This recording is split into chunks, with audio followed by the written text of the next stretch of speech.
नमस्कार साथियों, स्वागत है आपका दृष्टि आईएएस के इकोनॉमी दिस वीक प्रोग्राम में। जैसा कि आप जानते हैं कि हमने हाल ही में इस प्रोग्राम की शुरुआत की थी और इस प्रोग्राम में हम पिछले एक सप्ताह में लगातार चर्चा में रही आर्थिक खबरों के स्टैटिक पोर्शन पर आपसे बात करने का प्रयास करते हैं, उसके करंट संदर्भ के साथ, उसके वर्तमान संदर्भ के साथ।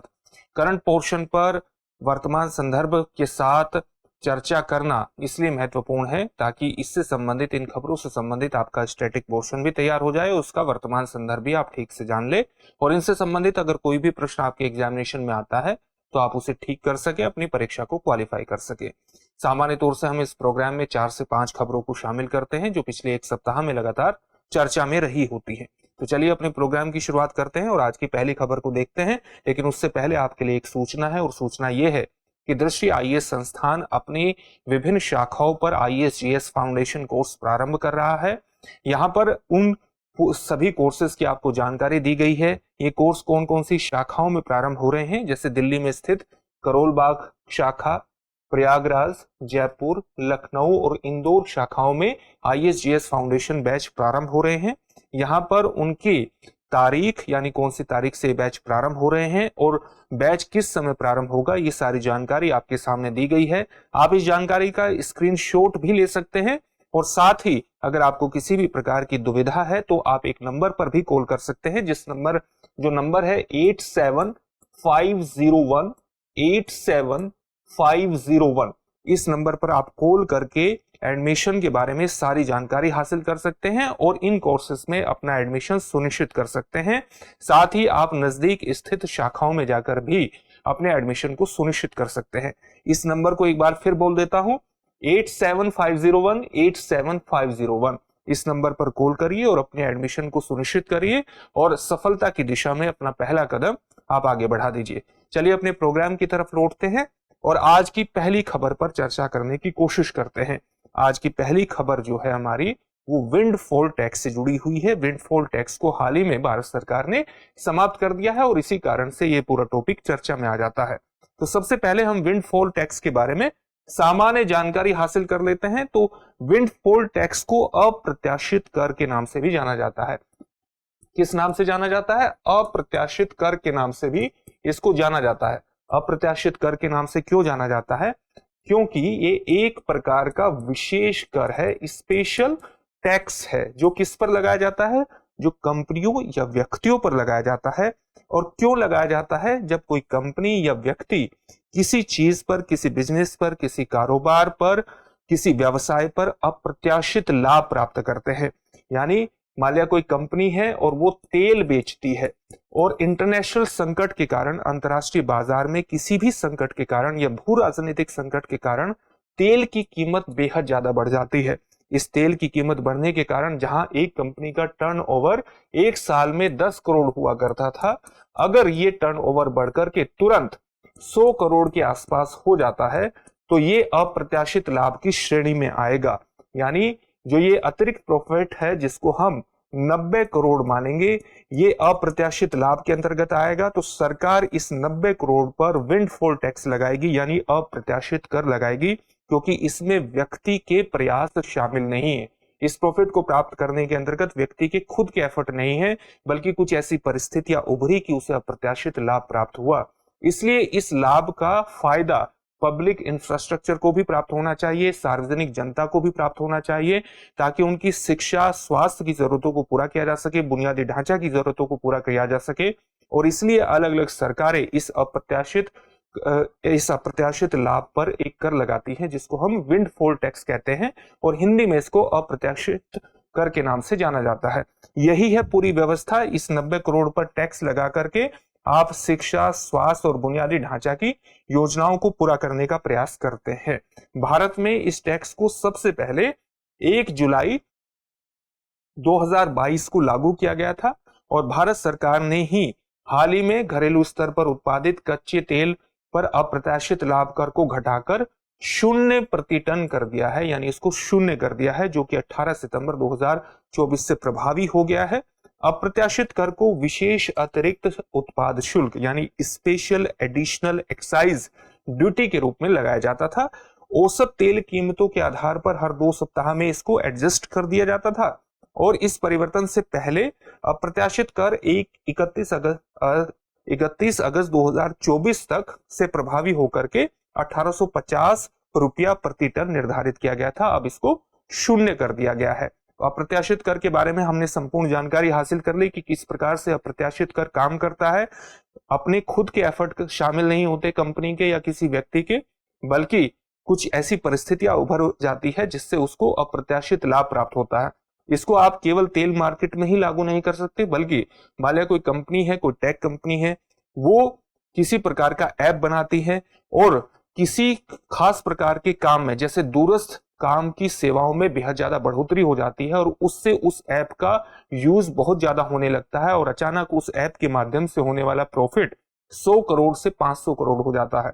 तो ये जो है, ये 100 करोड़ से 500 करोड़ का जो 400 करोड़ का अंतर है, ये वस्तुतः अप्रत्याशित लाभ को प्रदर्शित करता है और इस अप्रत्याशित लाभ पर सरकार अप्रत्याशित कर लाभ कर लगा सकती है, जिसको हम विंडफॉल टैक्स कहते हैं, ताकि सार्वजनिक सेवाओं के लिए इस फंड का प्रयोग किया जा सके, अनुपूरक सेवाओं के लिए इसका इस्तेमाल किया जा सके। यही इसका लाभ भी होता है। इसकी परिभाषा को आपको स्पष्ट कर दिया गया है। यहां पर इसकी एक सामान्य परिभाषा भी दी गई है। लाभ की प्रकृति इसलिए है क्योंकि इस लाभों को, यानी अप्रत्याशित लाभ को अर्जित कर नहीं माना जाता, अनर्जित माना जाता है। व्यक्ति के खुद के एफर्ट इसमें शामिल नहीं होते और इसके पीछे इसको लगाने का जो तर्क दिया जाता है वो यही है कि अप्रत्याशित लाभ का पुनर्वितरण होना चाहिए, यानी जनता में उसके लिए, उसके माध्यम से लाभ के कार्य किए जाने चाहिए, सामाजिक कल्याण कार्यक्रम को आगे बढ़ाने का काम करना चाहिए, उनकी फंडिंग करनी चाहिए और सरकारों के लिए अनुपूरक राजस्व यानी कॉम्प्लीमेंट्री रेवेन्यू का भी इस तरह के टैक्स काम करते हैं। यही विंडफॉल टैक्स के बारे में सामान्य जानकारी थी। अब हम अगली खबर की तरफ बढ़ते हैं, विदेशी पोर्टफोलियो निवेश। आप जानते हैं कि हाल ही में अमेरिका के फेडरल रिजर्व ने अपनी ब्याज दरों को कम कर दिया है। ब्याज दरों में 50 आधार अंक की कटौती कर दी है, जिससे भारत में विदेशी पोर्टफोलियो निवेश बढ़ने की संभावना बढ़ गई है। लेकिन हमारे लिए जानना जरूरी है कि विदेशी पोर्टफोलियो निवेश वस्तुतः होता क्या है। विदेशी पोर्टफोलियो निवेश को जानने के साथ साथ आपको विदेशी प्रत्यक्ष निवेश के बारे में भी जानना चाहिए। इन दोनों में अंतर के माध्यम से आप पूरी स्थिति को ठीक तरीके से जान जाएंगे। तो चाहे विदेशी पोर्टफोलियो निवेश हो, यानी चाहे एफपीआई विदेशी पोर्टफोलियो निवेश हो और चाहे एफडीआई हो, ये क्या है? ये दो तरीके हैं जिनके माध्यम से कोई व्यक्ति किसी अन्य देश में अंतर्राष्ट्रीय स्तर पर निवेश के माध्यम से पैसा कमा सकता है। अंतर क्या है? एफपीआई में आप क्या करते हैं? आप बॉन्ड के माध्यम से या शेयर के माध्यम से या अन्य वित्तीय परिसंपत्तियों के माध्यम से निवेश करते हैं। किसके माध्यम से निवेश करते हैं? आप बॉन्ड के माध्यम से निवेश करेंगे, आप शेयर के माध्यम से निवेश करेंगे या अन्य वित्तीय परिसंपत्तियों के माध्यम से निवेश करेंगे।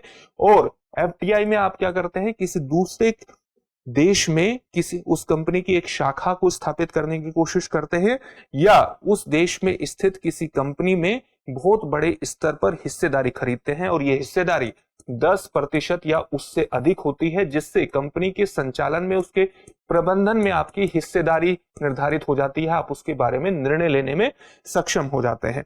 इसी तरह से ये जो बॉन्ड के माध्यम से, शेयर के माध्यम से जो निवेश किया जाता है, इसमें सामान्य तौर से आपका निवेश कंपनी की जो टोटल वैल्यू होती है उसके 10% से नीचे का रहता है।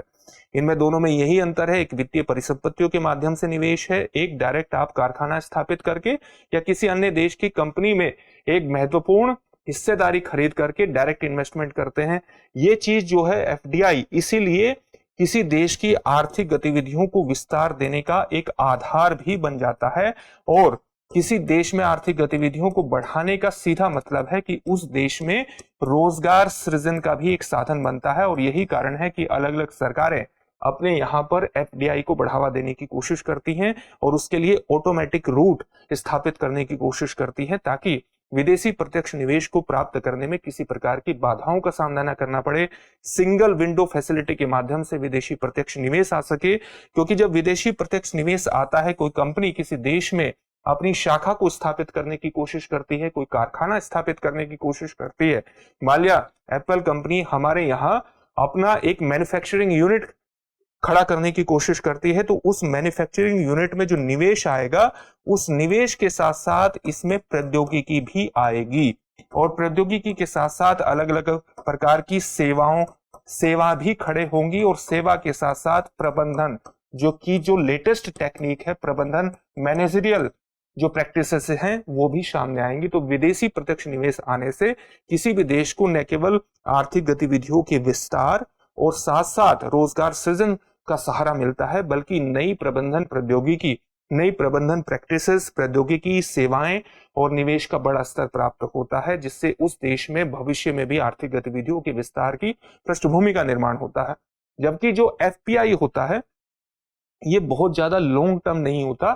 सामान्य तौर से जो विदेशी पोर्टफोलियो निवेश होता है ये किसी कंपनी के शेयर खरीद करके अचानक उस कंपनी के शेयरों में होने वाली वृद्धि से लाभ प्राप्त करने की कोशिश की जाती है, या अगर कोई सरकारी कंपनी बॉन्ड जारी करती है, फॉर एग्जांपल अगर भारत सरकार कोई बॉन्ड जारी करती है तो उस बॉन्ड को खरीद करके लोन एक तरह से उपलब्ध करवा दिया, उस बॉन्ड के माध्यम से ब्याज प्राप्त करने की कोशिश करती है।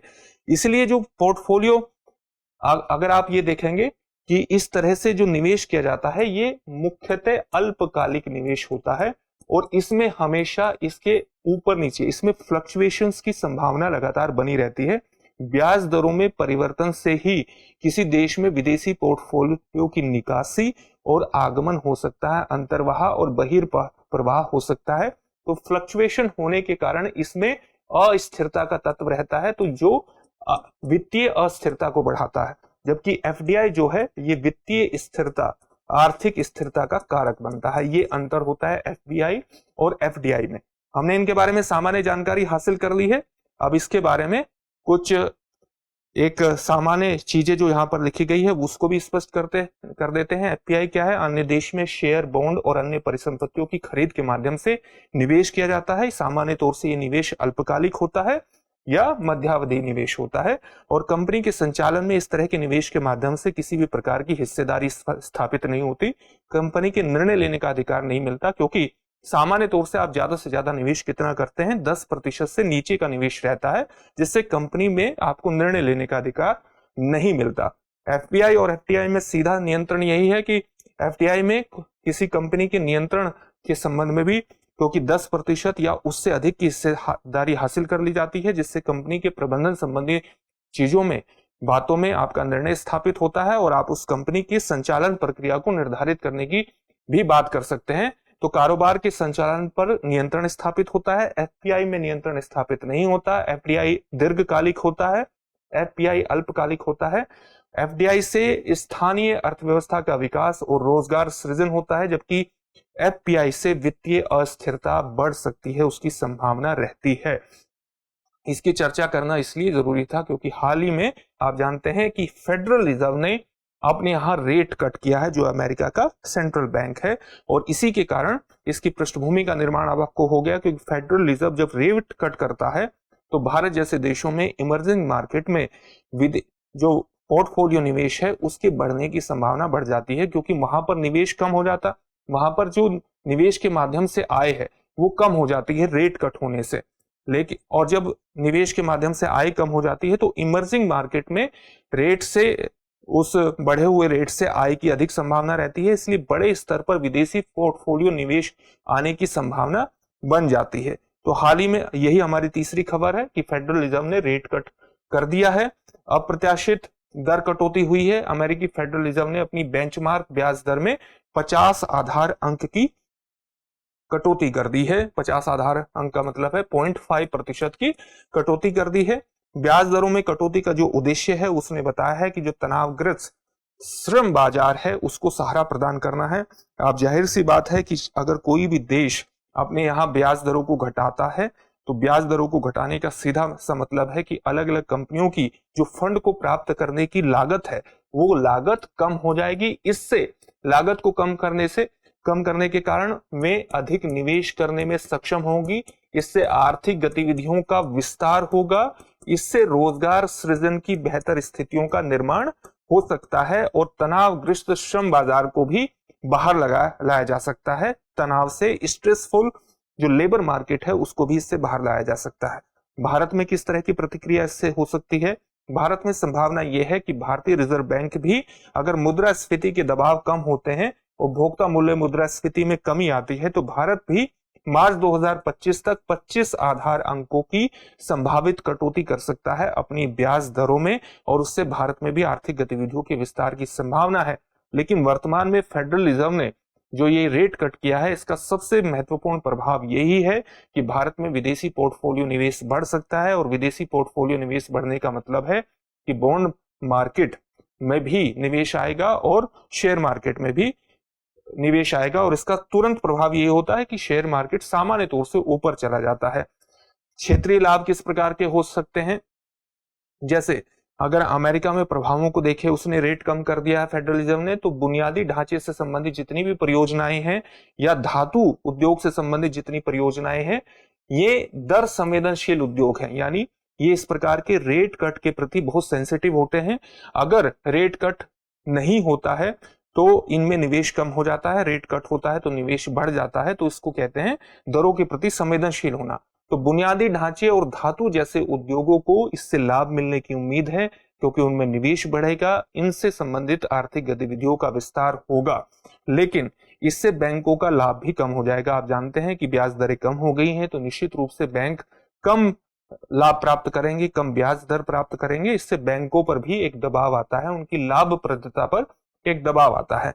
इसका बॉन्ड बाजार पर किस तरह के प्रभाव हो सकते हैं? अमेरिका द्वारा ब्याज दर में कटौती से भारत के ऋण बाजार में विदेशी पूंजी प्रवाह बढ़ सकता है, जिससे घरेलू बॉन्ड प्रतिफल में कमी आ सकती है।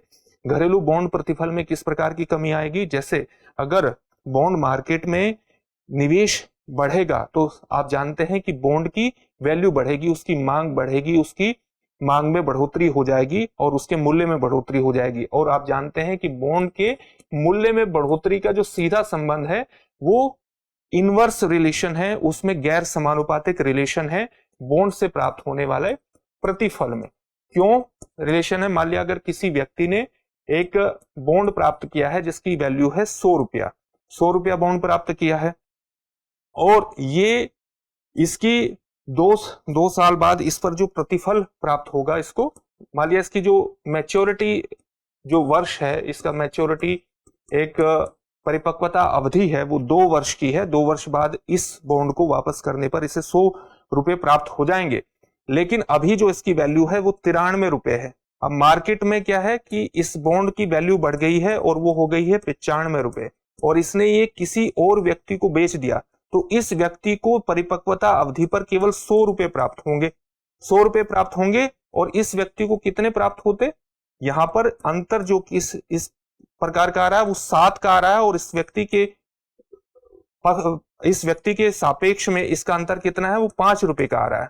तो इसलिए बॉन्ड में इनवर्स रिलेशन होता है कि जब बॉन्ड की वैल्यू बढ़ती है, वो 93 से 95 गई, तो उसका प्रतिफल क्या हो जाता है? कम हो जाता है। इसमें इनवर्स रिलेशन है। इसी के लिए अगर भारत के ऋण बाजार में विदेशी पूंजी प्रवाह बढ़ता है तो इससे घरेलू बॉन्ड प्रतिफल कम हो सकता है, क्योंकि इनमें इनवर्स रिलेशन होता है। इसका एक प्रभाव यह होगा। साथ ही 10 वर्षीय जो गवर्नमेंट सिक्योरिटी होती हैं, जो सरकारी प्रतिभूति होती हैं, उनके बारे में किस तरह का प्रभाव होगा? भारत की 10 वर्षीय जो सरकारी प्रतिभूतियां हैं, उनका प्रतिफल यानी उनका यील्ड भी, उसमें भी गिरावट आने की उम्मीद है, जिसका कारण अभी मैंने आपको बताया कि इनमें एक इनवर्स रिलेशन होता है, जिससे सरकारी उधारी और कॉर्पोरेट बॉन्ड बाजार को लाभ मिलने की उम्मीद है। इसी तरह से अगर कम उधारी लागत भारतीय बैंकों और बुनियादी ढांचा कंपनियों को दीर्घकालिक बॉन्ड जारी करने के लिए भी प्रोत्साहित कर सकती है, जिससे वित्त पोषण बढ़ेगा। अगर उधारी लागत कम होगी, भविष्य में ऐसा होगा कि इस फेडरल रिजर्व कट से भारतीय रिजर्व बैंक भी ब्याज दरों में कटौती करता है, तो इससे अलग अलग बुनियादी ढांचा कंपनियों की लागत भी निवेश की कम हो जाएगी, और उस लागत के कम उधारी लागत के कारण दीर्घकालिक बॉन्ड इनके द्वारा जारी किया जा सकता है, उसको जारी करने के लिए प्रोत्साहित हो सकते हैं। रुपये पर किस प्रकार का प्रभाव हो सकता है? विदेशी पूंजी प्रवाह बढ़ने से अल्पावधि में यानी छोटी अवधि के लिए भारतीय रुपये की जो वैल्यू है वो बढ़ सकती है। अगर भारतीय रुपये की वैल्यू बढ़ेगी, किस प्रकार से बढ़ती है रुपये की वैल्यू? माना पहले $1 में 84 रुपये थे, और अब $1 का जो वैल्यू है वो किस प्रकार से हो गया है? वो 83 रुपया ₹83 के बराबर हो गया। तो आप देख सकते हैं कि डॉलर की जो वैल्यू है वो कम हो गई और भारतीय रुपये की जो वैल्यू है वो बढ़ गई है। और इससे क्या होगा कि निर्यात महंगा हो जाएगा। निर्यात महंगा होगा तो निर्यात पर नकारात्मक असर पड़ेगा और जिससे रोजगार सृजन की दशाएं भी कमजोर होती हैं। इस प्रभाव को सीमित करने के लिए भारतीय रिजर्व बैंक इस तीव्र वृद्धि को रोकने के लिए हस्तक्षेप कर सकता है। यह भी इस निर्णय का, फेडरल रिजर्व के इस निर्णय का एक प्रभाव होगा। तो ये सामान्य तौर से हमने सभी प्रभावों को जान लिया है। अब हम अगली खबर की तरफ बढ़ते हैं। अगली खबर हमारी प्रधानमंत्री आर्थिक सलाहकार परिषद से जुड़ी हुई है। इसकी हाल ही में एक रिपोर्ट आई है और इस रिपोर्ट के बारे में भारत के अलग अलग राज्यों में उनके परफॉर्मेंस के बारे में बताया गया है कि उन्होंने आर्थिक संकेतकों पर पिछले सालों में 1960 के दशक से किस प्रकार से परफॉर्म किया है और उसी से कुछ निष्कर्ष भी निकाले जा सकते हैं। आप जानते हैं कि प्रधानमंत्री की जो आर्थिक सलाहकार परिषद है वो प्रधानमंत्री को आर्थिक मामलों पर महत्वपूर्ण सलाह प्रदान करती है। यही उसका मुख्यतः काम है। और इसकी जो रिपोर्ट आई है उसी के कारण ये चर्चा में है। किस तरह की बातें इसमें कही गई हैं वो देख लेते हैं। थोड़ा सा फैक्चुअल है लेकिन आप समझ लेंगे तो आसानी रहेगी। जैसे पश्चिमी और दक्षिणी राज्य, यानी भारत के पश्चिमी हिस्से में पड़ने वाले राज्य और भारत के दक्षिणी हिस्से में पड़ने वाले राज्यों ने 1960-61 से लेकर के वर्ष 2023-24 तक भारत के अन्य क्षेत्रों की तुलना में, यानी अन्य क्षेत्रों में स्थित राज्यों की तुलना में काफी बेहतर प्रदर्शन किया है। तो बेहतर प्रदर्शन किसके द्वारा किया गया है? भारत के पश्चिमी राज्यों द्वारा और भारत के दक्षिणी राज्यों द्वारा। इसमें महाराष्ट्र और गुजरात द्वारा विशेष रूप से महत्वपूर्ण आर्थिक प्रदर्शन शामिल है। इन्होंने काफी अच्छा प्रदर्शन किया है। पश्चिम बंगाल की आर्थिक हिस्सेदारी में निरंतर गिरावट देखी गई है। इसके साथ आर्थिक हिस्सेदारी में भारत का जितना भी बड़ा एक जीडीपी है उसके अंतर्गत पश्चिम बंगाल की आर्थिक हिस्सेदारी में एक गिरावट देखने में आई है। 1960-61 में भारत के सकल घरेलू उत्पाद में जीडीपी में 10.5% से घटकर वर्ष 2023-24 में इसकी हिस्सेदारी केवल 5.6% रह गई है। जीडीपी का सामान्य मतलब क्या होता है? जीडीपी का मतलब होता है एक वित्तीय वर्ष में एक देश में उत्पादित सभी वस्तुओं और सेवाओं का कुल मौद्रिक मूल्य। कुल मौद्रिक मूल्य ये बेहद ज्यादा महत्वपूर्ण है। इस परिभाषा को ठीक तरीके से याद रखिएगा। एक वर्ष में एक देश में उत्पादित सभी वस्तुओं और सेवाओं का मौद्रिक मूल्य उस देश की जीडीपी कहलाती है। तो जीडीपी में पश्चिम बंगाल की हिस्सेदारी घटती गई है। 1960-61 में इसकी हिस्सेदारी 10.5% थी, जो घट करके 5.6% रह गई है। दक्षिणी राज्यों का योगदान महत्वपूर्ण है। जैसे 5 दक्षिणी राज्य कौन कौन से? कर्नाटक, आंध्र प्रदेश, तेलंगाना, तमिलनाडु और केरला ने मिलकर 2023-24 में भारत के सकल घरेलू उत्पाद में 30% से अधिक का योगदान दिया है, जो दिखाता है कि भारत के पश्चिमी राज्यों और दक्षिणी राज्यों ने भारतीय जीडीपी में कितना बड़ा योगदान स्थापित किया है। अगर हम प्रति व्यक्ति आय की बात करें तो सापेक्ष प्रति व्यक्ति आय, यानी अलग अलग राज्यों की तुलना करने पर जो हमें प्रति व्यक्ति आय प्राप्त होती है, उसमें दिल्ली, तेलंगाना, कर्नाटक और हरियाणा में जो प्रति व्यक्ति आय है वो सबसे अधिक है, जबकि बिहार में प्रति व्यक्ति आय सबसे कम है। दिल्ली की आर्थिक स्थिति के बारे में बात करें तो 2023-24 में दिल्ली की प्रति व्यक्ति आय राष्ट्रीय औसत का 250.8% थी, यानी बहुत अधिक थी राष्ट्रीय औसत से। और भारत में औसत आय से 2.5 गुना अधिक बैठती है, जबकि 1960-61 में इसकी प्रति व्यक्ति आय राष्ट्रीय औसत का 218.3% थी, जो उस समय भी सबसे अधिक थी। तो आप देख सकते हैं कि दिल्ली की जो औसत आय है वो हमेशा राष्ट्रीय औसत आय से बेहद ज्यादा रही है। महाराष्ट्र और गुजरात की बात करें तो दोनों राज्यों ने 1960 के दशक से ही प्रति व्यक्ति आय को राष्ट्रीय औसत से ऊपर बनाए रखा है। और 2023-24 में गुजरात की प्रति व्यक्ति आय राष्ट्रीय औसत का 160.7% थी, जबकि महाराष्ट्र की जो आय थी वो 150.7% थी। इस प्रकार से आप एक तुलनात्मक अध्ययन भी देख सकते हैं। और इस अध्ययन का प्रयोग, क्योंकि ये एक सरकारी रिपोर्ट है, इसका प्रयोग आप अलग अपने एग्जामिनेशन के स्तर पर भी कर सकते हैं, उत्तर लिखते हुए कर सकते हैं, एस्से लिखते हुए कर सकते हैं, इंटरव्यू में भी ये आपकी मदद करेगा। इसलिए ये रिपोर्ट बेहद खास हो जाती है। कुछ और महत्वपूर्ण तथ्यों को देखते हैं। जैसे पश्चिम बंगाल की जो सापेक्ष प्रति व्यक्ति आय है वो 2023-24 में राष्ट्रीय औसत का 83.7% तक गिर गई है, जो 1960-61 में राष्ट्रीय औसत से 27% अधिक थी। इन सब के निष्कर्ष को मिलाकर के देखें, सामान्य तौर से एक कहते हैं कि लब्बो लुआब देखें, इन सब का निष्कर्ष देखें तो इस प्रकार से ये निष्कर्ष आता है कि भारत के दक्षिणी राज्य, भारत के पश्चिमी राज्य भारत के जीडीपी में महत्वपूर्ण योगदान स्थापित कर रहे हैं। लेकिन इसके अंतर्गत एक और महत्वपूर्ण चीज आती है कि वित्त आयोग की सिफारिशों के अनुसार जितना वो योगदान जीडीपी में कर रहे हैं उतना उनको वापस उनका हस्तांतरण, वित्त का हस्तांतरण उन्हें नहीं हो रहा है। एक तरह से उनके द्वारा योगदान ज्यादा किया जाता है और वित्त आयोग की सिफारिशों के अनुसार केंद्र से जो करों का हस्तांतरण होता है वो उन्हें कम होता है और ये भारत में एक सहयोगात्मक संघवाद की स्थिति को स्थापित नहीं करता।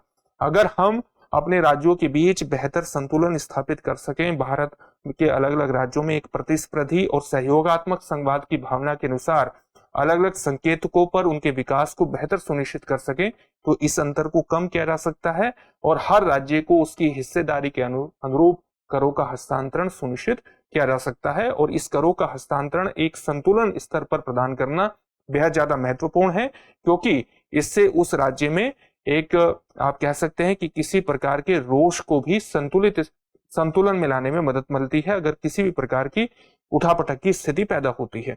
तो इसलिए सभी राज्यों को एक करों का बेहतर हस्तांतरण और एक समानुपातिक हस्तांतरण जितना उन्होंने जीडीपी में किया है उसी अनुपात में उनको करों का हस्तांतरण सुनिश्चित करना किसी भी देश में आंतरिक शांति के लिए भी महत्वपूर्ण होता है। अब हम इन सभी टॉपिक से संबंधित एक एक प्रश्न देखते हैं। प्रश्न क्या है, भारत ने पहली बार विंडफॉल टैक्स को किस वर्ष लागू किया था? आपके ऑप्शंस हैं 1 जुलाई 2020, 1 जुलाई 2021, 1 जुलाई 2022, 1 जुलाई 2023। इन सभी प्रश्नों के उत्तर आपको कमेंट बॉक्स में कमेंट करके देना है। अगला आपका प्रश्न है, विदेशी पोर्टफोलियो निवेश यानी एफपीआई क्या है? आपके ऑप्शंस हैं किसी विदेशी कंपनी की भौतिक परिसंपत्तियों में निवेश करना, ऑप्शन बी है स्टॉक और बॉन्ड जैसे विदेशी वित्तीय परिसंपत्तियों में निवेश करना, ऑप्शन सी है विदेशी व्यवसाय का प्रत्यक्ष स्वामित्व, ऑप्शन डी है उपरोक्त में से कोई नहीं। इस प्रश्न का उत्तर भी आपको कमेंट बॉक्स में कमेंट करके देना है। अगला प्रश्न है, ब्याज दर में कटौती का आमतौर पर मुद्रास्फीति पर क्या प्रभाव पड़ता है? आपके ऑप्शंस क्या हैं? ए ऑप्शन है यह आमतौर पर मुद्रास्फीति को कम करता है, ऑप्शन बी है इसका आमतौर पर मुद्रास्फीति पर कोई प्रभाव नहीं पड़ता है, ऑप्शन सी है मांग बढ़ने पर इससे मुद्रास्फीति बढ़ सकती है, ऑप्शन डी है यह हमेशा हाइपर इन्फ्लेशन की ओर ले जाता है। आज का आखिरी प्रश्न है, प्रधानमंत्री की आर्थिक सलाहकार परिषद का प्राथमिक उद्देश्य क्या है?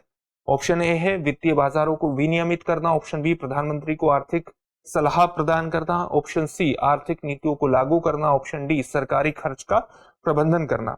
इन सभी प्रश्नों के उत्तर आपको कमेंट बॉक्स में कमेंट करके जरूर देने हैं। फिर से एक नई सेशन में आपसे मुलाकात होगी। धन्यवाद।